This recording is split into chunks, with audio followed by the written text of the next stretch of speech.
మీ ఇంట్లో మొదటి కోటీశ్వరుడు మీరే అవ్వాలనుకుంటున్నారా? ఈ ఫైనాన్షియల్ వెబినార్ లో ఇప్పుడే జాయిన్ అవ్వండి. నమస్కారం వంశీ గారు. నమస్కారం sir. So wish you all the best అండి. మెమరీ పవర్ కెరీర్ అకాడమీకి మీరు ఒక May 1 నుంచి బ్యాచ్ స్టార్ట్ చేశారు. చాలామంది స్టూడెంట్స్ పేరెంట్స్ వీడియో చూసి ఇటువంటి వాళ్ళు ఎవరైతే ఉంటారో సో May 1 నుంచి ఒక బ్యాచ్ స్టార్ట్ అవుతుందండి. ఆ బ్యాచ్లో కూడా మీ పిల్లలకు కావాల్సినటువంటి అక్నాలెడ్జ్మెంట్ చేసి మరి ఆయన 15 days క్లాస్ని డిజైన్ చేయడం జరిగింది. సో పిల్లల్లో ఉండేటువంటి లెర్నింగ్ డిజబిలిటీస్ ఉంటాయి. అంటే కొంతమంది ఫాస్ట్గా చదవలేరు, రాయలేరు, లేదంటే అక్షరాలు అటు తిప్పి రాస్తూ ఉంటారు. అండ్ కొంతమంది మెమరీ సరిగా పనిచేయదు, కాన్సన్ట్రేషన్ లెవెల్ తక్కువ ఉంటాయి, ఫోకస్ చేయలేరు, దాని నుంచి బయటపడాలనుకుంటారు. కొంతమంది పిల్లలు చదువుతున్నప్పుడే స్కాలర్షిప్ని ఎలా అర్న్ చేసుకోవాలి అండ్ దాంతోపాటు ఎడ్యుకేషన్లోనే లోన్స్ ఎక్కడెక్కడ దొరుకుతాయి, ఏం చేయొచ్చు, అండ్ మనీ ఎర్నింగ్ సోర్సెస్ ఏమైనా ఉంటాయా, ఇన్వెస్ట్మెంట్స్ ఎలా ఉంటాయి, సేవింగ్స్ ఏ విధంగా చేసుకోవచ్చు అనేటువంటి ఫైనాన్షియల్ నాలెడ్జ్ని కూడా అందులో నేర్పుతారు. అండ్ కెరీర్ గైడెన్స్ డెఫినెట్గా ఉంటుంది. ఎలానంటే మీ పిల్లలు ఒక 1 year తర్వాత 2 years తర్వాత ఏం చేస్తే బాగుంటుంది, ఎలా చదివితే బాగుంటుంది, ఏ రంగంలో రాణిస్తే బాగుంటుంది అనేది కూడా ఈ 15 days కోర్సులో ఉంటుంది. అండ్ పేరెంటింగ్కి ముఖ్యంగా ఒక కోర్స్ ఉంటుందన్నమాట. అయితే ఇందులో ఫాస్ట్గా ఎలా రాయాలి అండ్ దానితో పాటు కొంతమంది రైటింగ్ బాగోదు, సో దాని నుంచి కూడా ఎలా బయటపడాలనేది ఈ కోర్సులో ఉందన్నమాట. ముఖ్యంగా మీరు కనుక జాయిన్ అవ్వాలి అనుకుంటే May 1 నుంచి 2 బ్యాచెస్, మార్నింగ్ ఒకటి, ఈవినింగ్ ఒకటి ఉంటుంది. అతి తక్కువ ఫీజు తోటి 2 తెలుగు రాష్ట్రాల్లో ఫస్ట్ టైం ఆయన స్టార్ట్ చేయడం జరిగింది వంశీ గారు. సో ఎవరైనా సరే ఈ అవకాశాన్ని ఉపయోగించుకోవచ్చు మీరు. కమింగ్ టు టాపిక్, జనరల్గా సార్ పిల్లలకి అంటే ఈవెన్ కాంపిటేటివ్ ప్రిపేర్ అయ్యేటువంటి వాళ్ళైనా సరే కంట్రీస్ కానీ క్యాపిటల్స్ కానీ గుర్తుంచుకోవడం చాలా కష్టం అవుతుంది. అది ఎలా? చాలా ఈజీ సార్, ఫన్ వేలో మనం నేర్పిస్తాం. దీంట్లో వర్డ్ సబ్స్టిట్యూషన్ మెథడ్ అంటారు అనమాట. సో ముఖ్యంగా నేను ఒక చిన్న పాయింట్ చెప్తాను సార్, ఎందుకంటే మన టీంకి చాలామంది కాల్ చేస్తారంట కాంపిటేటివ్ పర్పస్ వాళ్ళు. వీళ్ళు అంటే మేము 5 days 50 days అట్లా అటెండ్ అవ్వలేము అనుకున్న వాళ్ళు ఎవరికైనా 1-to-1 కావాల్స్తే కూడా మనము ఆ స్క్రీన్ మీద కనబడే నెంబర్కి కాల్స్ ఇస్తే 1-to-1 సెషన్స్ కూడా తీసుకోబడుతుంది సార్. సరే, అయితే యాక్చువల్గా చాలామంది ఎదుర్కొనే ప్రాబ్లమ్స్ అది అంటే ఆ పేర్లు మనకు కొత్తగా అనిపిస్తాయి. కంట్రీస్ పేరు, క్యాపిటల్స్ పేర్లు గుర్తుపెట్టుకోవాలంటే అది మనకు తెలియదు. ఇప్పుడు for example brain language, picture language అన్నాం. మరి పిక్చర్ ఉన్న వాటికైతే ఈజీగా పిక్చర్ చేసుకుంటుంది మన బ్రెయిన్. పిక్చర్ లేని వాటిని మనం ఎలా పిక్చరైజ్ చేసుకోవాలనేది మనం ఈ వీడియోలో చెప్పబోతున్నాం సార్. ఓకే, కంట్రీస్ అండ్ క్యాపిటల్స్ గురించి మనం ఇప్పుడు చూద్దాం సార్. ఫస్ట్ వచ్చేసి ఎంత ఫన్గా ఉంటుంది చూడండి సార్. ఫస్ట్ వచ్చేసి ఫిలిప్పీన్స్, దాని యొక్క క్యాపిటల్ వచ్చేసి మనీలా. దీన్ని ఎలా గుర్తుపెట్టుకోవాలి? ఫస్ట్ చూడండి సార్, దాంట్లో ఇప్పుడు ఒక పిక్చర్ లేని పిక్చర్ ఎలా చేసుకోవాలంటే ఆ వర్డ్ విన్నప్పుడు మనకు ఏదైనా పిక్చర్ గుర్తొస్తుందా చూసుకోవాలి సార్.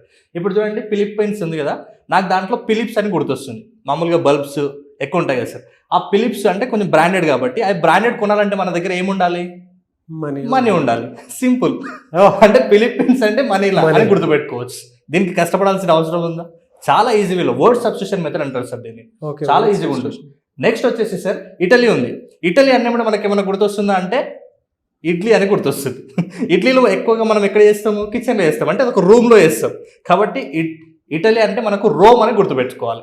ఇడ్లీ రూమ్లో చేస్తాం, ఇటలీ అంటే రోమ్ అని గుర్తుపెట్టుకోవాలి. సో రెండు కూడా చాలా ఈజీగా గుర్తుంటాయి. నెక్స్ట్ వచ్చేసి సార్ జర్మనీ ఉంది. జర్మనీ యొక్క క్యాపిటల్ వచ్చేసి Berlin.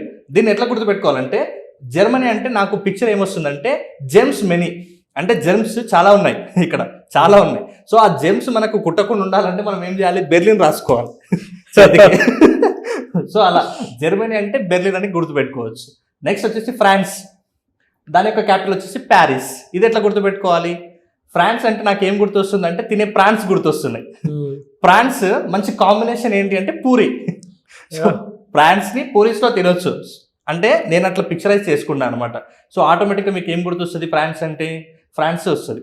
Giving basic ideology to all the audience, పిల్లలకి, టీచర్స్కి, అందరికీ. అంటే కొన్నిసార్లు వాళ్ళకి లెర్నింగ్ డిజబిలిటీస్ ప్రాబ్లం ఉంది అని అనుకున్నప్పుడు ఇలానే గుర్తుపెట్టుకోవాలి అనుకునేటువంటి ఒక ఐడియాలజీని క్రియేట్ చేస్తున్నారు చూసారా. Really hats off to you Vamshi garu. నిజంగా అంత చిన్న విషయం కాదు ఇవన్నీ అనుకుంటాము. ఇప్పుడు నేను ఎడ్యుకేషన్ లో ఉన్నప్పుడు అంటే అది still I'm a student, no doubt. అయితే చదువుకునే రోజుల్లో ఏంటంటే బేసిక్ నుంచి వచ్చేటప్పుడు ఎన్ని సఫరింగ్స్ ఉంటాయంటే మానసికంగా ఉండేటువంటి సఫరింగ్స్ ఎక్కువ ఉంటాయి. ప్రెషర్లో అనిపిస్తూ ఉంటుంది. స్ట్రెస్ ఫ్రీగా ఉండటానికి ఇంత ఈజీగా గుర్తుపెట్టుకోవచ్చు అనేటువంటి ఐడియాలజీని మీరు క్రియేట్ చేశారు. నాకు తెలిసి మీ క్లాస్ అటెండ్ అయితే దీనికంటే డబుల్ ట్రిపుల్ ఉంటుంది. మొత్తం ఆల్ కంట్రీస్ అండ్ క్యాపిటల్స్ ఇట్లా ఆటాడేసుకుంటారు ఓవరాల్ గా. Next sir, next. సో ఇప్పుడు ఇక్కడ అయిపోయింది కదా సార్. అంటే బార్బడాస్ అంటే బ్రిడ్జ్ టౌన్, దీని యొక్క కంట్రీ వచ్చేసి బాబ్టౌన్, దీని యొక్క క్యాపిటల్ బ్రిడ్జ్ టౌన్. నేను ఎట్లా గుర్తుపెట్టుకుంటాను ఫన్గా అంటే, ఇప్పుడు బార్బడోస్ అంటే నాకు ఏం గుర్తొస్తుంది అంటే బార్బర్ షాప్ గుర్తొస్తుంది. బార్బర్ షాప్స్ మామూలుగా రెగ్యులర్గా అన్ని కూడా ఊరు బయటగా ఉంటాయి అనమాట. సో ఇక్కడ మామూలుగా పంజాగుట్ట చూసుకున్నట్లయితే బ్రిడ్జ్ అవతల సైడే ఎక్కువ ఉంటాయి షాప్స్. సో నేను అలా గుర్తుపెట్టుకుంటా. బార్బడోస్ అంటే బ్రిడ్జ్ టౌన్, అంటే బ్రిడ్జ్ అవతల పక్క ఉన్నాయని గుర్తుపెట్టుకుంటా. సో ఆటోమేటిక్ గుర్తొస్తాయి. ఇప్పుడు ఒకసారి ఇన్ని చూస్తాం కదా సార్, ఇప్పుడు మీకు ఆల్మోస్ట్ ఇప్పుడు చూడండి, అంటే నేను ఒక చిన్న అడిగినా కూడా మీరు ఏమాత్రం ఆలోచించకుండా ఆన్సర్ ఎట్లా చెప్తారో చూడండి. ఇటలీకి క్యాపిటల్ సార్? డెఫినెట్గా రోమ్. నెక్స్ట్ బార్బడోస్ అంటే బ్రిడ్జ్ టౌన్. నెక్స్ట్ జర్మనీ అంటే బెర్లిన్. అంతే. అంటే మీరు ఏమైనా ఆలోచన చేసిరా? ఆటోమేటిక్ గా జర్మనీ అన్నప్పుడే జేమ్స్ మెనీ వచ్చినప్పుడు బెర్లిన్ రాసుకున్నా అని ఉంటుంది. సో ఆటోమేటిక్ గా మన బ్రెయిన్ లో స్ట్రైక్ అయిపోతాయి అనమాట. ఫన్నీగా ఉంది. ఎస్ సార్, చాలా ఫన్ గా ఉంటుంది. నెక్స్ట్ వచ్చేసి సార్ బహ్రెయిన్ అనేది కంట్రీకి క్యాపిటల్ వచ్చేసి ఆల్మనామా. దీన్ని నేను ఎట్లా గుర్తుపెట్టుకున్నా అంటే, బహ్రెయిన్ అంటే హిందీలో బహర్ రెయిన్ అంటే బయట వర్షం పడుతుంది. సో అందరు ఏం చేస్తున్నారు అంటే ఆల్మనామా అంటే ఆల్ నామాలు పెట్టుకుంటారు లోపల ఇంట్లో. అంటే దీన్ని కష్టపడకుండా సింపుల్ గా బహ్రెయిన్ అంటే బహర్ రెయిన్ పడుతుంటే ఇంట్లో అందరు నామాలు పెట్టుకుంటున్నారు. సో ఇది గుర్తుపెట్టుకోవడానికి చాలా ఈజీ. నెక్స్ట్ వచ్చేసి నార్వే ఓస్లో. సరే ఇది చూస్తే ఏమన్నా అనిపిస్తుందా మనకు? రెగ్యులర్ గా రోడ్ మీద కనిపిస్తుంది ఇది. Norway Oslo, no way go slow. అంతే కదా సార్, నార్వే ఓస్లో. దీన్ని ఎట్లా గుర్తుపెట్టుకోవాలి? రోడ్ మీద నోవే, ఇక్కడ దారి లేదు, మెల్ల వెళ్ళని మనకు ఎక్కువ కనిపిస్తుంటాయి. నోవే గోస్లో. సో అట్లే నార్వే గోస్లో. నెక్స్ట్ వచ్చేసి క్యూబా. దీని యొక్క క్యాపిటల్ వచ్చేసి హవానా. ఎవరైతే క్యూబ్ ని పర్ఫెక్ట్ గా కలుపుతారో వాళ్ళని హవాలో మంచిగా ఒక ట్రిప్ కు తీసుకెళ్ళి వస్తాము. అంటే గాలిలో, అంటే ఏరోప్లేన్ అనుకోవచ్చు. సో ఇది ఫన్ గా, అంటే క్యూబ్ ఎవరైతే మంచిగా పర్ఫెక్ట్ గా చేస్తారో వాళ్ళకి హవాలో బయటికి తీసుకెళ్ళి వస్తాము. నెక్స్ట్ సార్ పోలాండ్ కంట్రీకి, దాని యొక్క క్యాపిటల్ వచ్చేసి వార్సా. మామూలుగా గ్రామాలలో దేని గురించి యుద్ధాలు జరుగుతాయి? ల్యాండ్ గురించి జరుగుతాయి. ల్యాండ్ అంటే పోలాండ్. దేని గురించి? వార్సా. సో పోలాండ్ అన్నప్పుడే మనకు వార్సా అనే క్యాపిటల్ ఆటోమేటిక్ గా గుర్తొస్తుంది. నెక్స్ట్ వచ్చేసి హంగేరీ యొక్క రాజధాని వచ్చేసి బుడాపెస్ట్. ఇప్పుడు హంగేరీ అంటే నాకేం గుర్తొస్తుందంటే, హంగేరీ అంటే హంగ్రీ అని గుర్తొస్తుంది. నెక్స్ట్ దాని యొక్క క్యాపిటల్ ఏంది? బుడాపెస్ట్. అంటే బుడ్డా అంటే హిందీలో ముసలి వ్యక్తి, పేస్ట్ అంటే మామూలుగా ఉన్న పేస్ట్. దీని చూసి నేను ఎట్లా దాన్ని కనెక్షన్ చేశానంటే, హంగ్రీగా ఉన్న బుడ్డా పేస్ట్ తిన్నాడు. అంటే బాగా ఆకలితో ఉన్నటువంటి ఒక బుడ్డా పేస్ట్ తిన్నాడు. కాబట్టి ఇప్పుడు నాకు హంగేరీ చూస్తే ఆటోమేటిక్గా హంగ్రీ అని గుర్తొస్తుంది. ఏం తిన్నాడు? క్యాపిటల్ నేమ్ ఆటోమేటిక్గా పెట్టొచ్చు, బుడా పేస్ట్ అనేసి. సో లాస్ట్ వచ్చేసి డొమినికా. దాని యొక్క క్యాపిటల్ వచ్చేసి రోజియో. డొమినికా అంటే నాకు జస్ట్ అక్కడ నేమ్ ఏమనిపిస్తుంది అంటే డి మోనికా అని కనిపిస్తుంది. ఎగ్జాంపుల్ మా ఫ్రెండ్స్ ఉన్నారు, డి మోనికా ఏం చేస్తుంటే రోజ్ ఫ్లవర్ అమ్ముతుంది, కాబట్టి రోజీ అని గుర్తుపెట్టుకుంటాం. ఫెంటాస్టిక్ అండి, ఇది ఫెంటాస్టిక్ యాక్టివిటీ. ఇప్పుడు చూద్దాం సార్, అంటే నేను చెప్పాను కదా, మీరు ఎలాంటి స్ట్రెస్ లేకుండా ఇప్పుడు మనం ఇక్కడ ఓవరాల్ గా ఎన్ని నేర్చుకున్నామంటే 11 కంట్రీస్ అండ్ క్యాపిటల్స్ నేర్చుకున్నాం షార్ట్ టైంలో. సో నేను ఒకసారి ఇప్పుడు మీకు చెప్పాను కదా, ఆడియన్స్ కూడా చెప్పాను, మీరు కూడా ట్రై చేయండి ఆడియన్స్ కూడా. ఇప్పుడు నేను అడుగుతాను, మీరు చెప్పండి సార్. సో ఫస్ట్ వచ్చేసి నేను కంట్రీ అడుగుతాను, మీరు క్యాపిటల్ అని చెప్పండి. Philippines, Manila. Next Italy, Rome. Very good. Germany, Berlin. Very good. France, Paris, పూరిస్. Next Barbados, Bridgetown. Next Bahrain.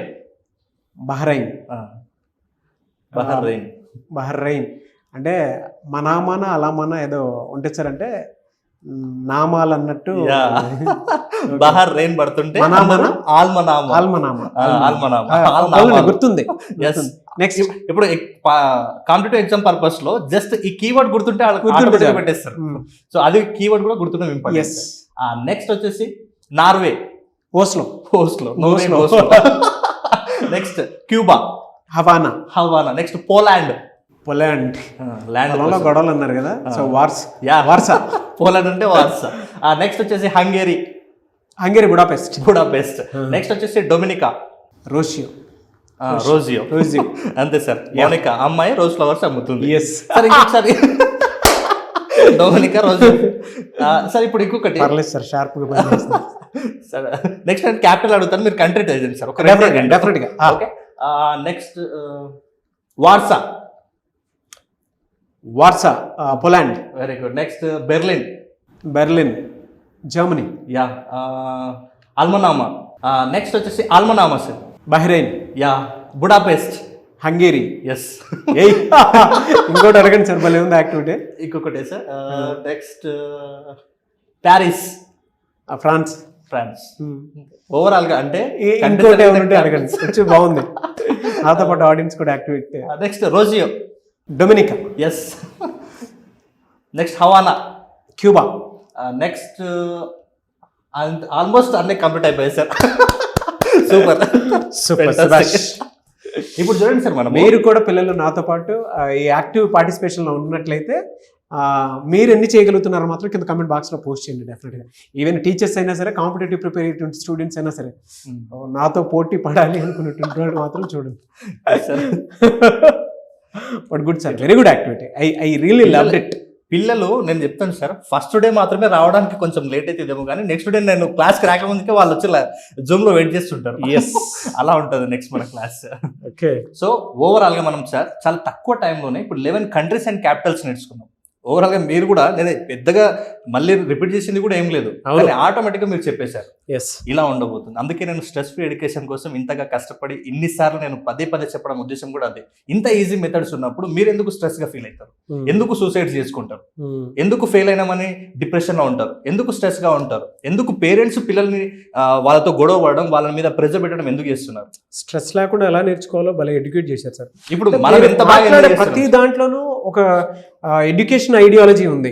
అంటే ఈ విధంగా నేర్పిస్తే స్ట్రెస్ ఫ్రీ అవుతారు. అంటే అందరికి లెర్నింగ్ మెథడ్, టీచింగ్ మెథడ్ ఒకేలా అర్థం అవ్వాలని లేదు. ఒక్కొక్కరికి ఒక్కొక్క మెథడ్ ఉంటుంది. సో ఆ వేలో నేర్పిస్తే బాగుంటుంది అనేటువంటి ఐడియాలజీ ఉంది చూసారా.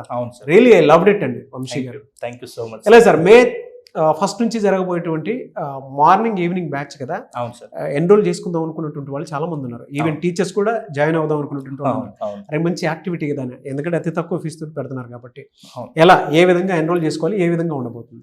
నేను స్ట్రాంగ్గా మీ అందరికి ఎందుకు చెప్తున్నాను అంటే, ఇలాంటి ఫన్ యాక్టివిటీస్ ఉన్నాయి కదా, ఈ ఫన్ యాక్టివిటీస్ ద్వారా మీరు ఎంజాయ్ చేస్తూ నేర్చుకుంటారు. కాబట్టి ప్రతి ఒక్కరు కూడా మే 1 రోజు నేను ఏదైతే కండక్ట్ చేస్తున్నానో వర్క్షాప్ 15 days, దాంట్లో ప్రతి ఒక్కరు కూడా అటెండ్ అవ్వండి. నేను దాంట్లో memory skills, hand writing skills, speed reading skills, career guidance, అలాగే లెర్నింగ్ డిజబిలిటీస్ని ఎలా ఓవర్కమ్ చేయాలి, ఇంకా ముఖ్యంగా వచ్చి ఫైనాన్షియల్ మేనేజ్మెంట్ కూడా నేను చెప్పబోతున్నాను. కాబట్టి అద్భుతంగా ఉండబోతుంది వర్క్షాప్. మీరు 15 days తర్వాత, నేను మళ్ళీ చెప్తున్నాను ఎందుకు అంత ధైర్యంగా చెప్తున్నాను అంటే, మీరు ఆల్మోస్ట్ కొన్ని వీడియోస్ చూసే ఉండొచ్చు నేను ఎలాంటి టెక్నిక్స్ చెప్తున్నాను, ఎంత బాగా, ఈవెన్ మనం కూడా ఎంత బాగా ఎంజాయ్ చేసుకుంటూ చెప్తున్నాం. అసలు వీడియో చేసినట్టే లేదు, అంటే హ్యాపీగా నేను ఆడుకుంటున్నట్లే ఉంది నాకు. నాకు కూడా స్కూల్లో కూర్చొని ఒక టీచర్ స్టూడెంట్ కూర్చొని ఎలా అయితే మాట్లాడుకుంటారో అలా. ఎనీవేస్, ఐ లవ్డ్ ఇట్ అండి. I really loved it. Thank you అండి. Thank you so much Vamsi గారు. I wish you all the best. Thank you so much. Suman టీవీలో మీ పర్సనల్ అండ్ బిజినెస్ ప్రమోషన్స్ కోసం కింది నెంబర్కి కాంటాక్ట్ చేయండి.